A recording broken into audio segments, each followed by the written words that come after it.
Early this morning, President Trump returning to the U.S. This was really a historic day, to put it mildly, right? Following that whirlwind day in the Middle East, culminating with that historic summit in Egypt. The president signing a declaration aimed at ending 2 years of war, though leaders of Israel and Hamas were not present.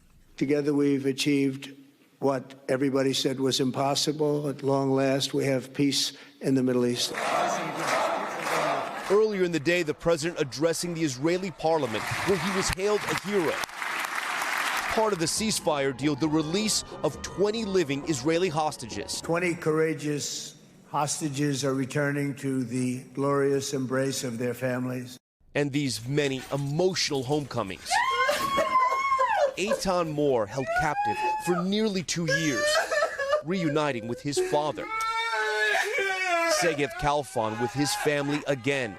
They learned only a few months ago he was still alive. And Eviatar David, back home with his family. 2 months ago, Hamas released a video of him digging his own grave. In Gaza and the West Bank, jubilation as well. Thousands of released Palestinian prisoners and detainees returning home. Back in Tel Aviv, we spoke again with Moshe Levi, who had been waiting to reunite with his brother-in-law, Omri Miran. Omri was kidnapped in front of his wife and 2 daughters. We were so excited to see him crossing the border. The first thing we did was just hug each other. For Miran, like the other hostages, the recovery will take time. Levy tells us his brother-in-law's meals are portioned out so his body can readjust to a normal diet after 2 years of starvation. He can't eat everything he wants to right now because of the conditions in captivity. For those freed, both Israelis and Palestinians, a day of joy and hope, a day few believe could happen.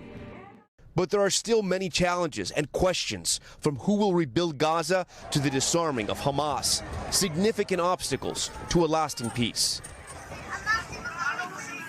Back out live here in Tel Aviv, in Hostage Square. Behind me, you can see that count up clock, and it is still counting.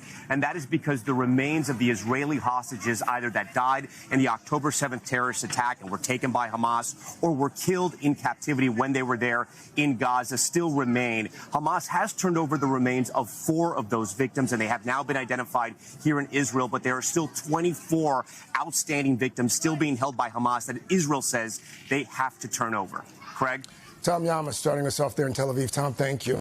Hey, thanks for watching. And don't forget, you can catch the Today Show every morning on NBC or take Today when you're on the go. Just follow the Today podcast on Apple Podcasts, Spotify, or wherever you listen.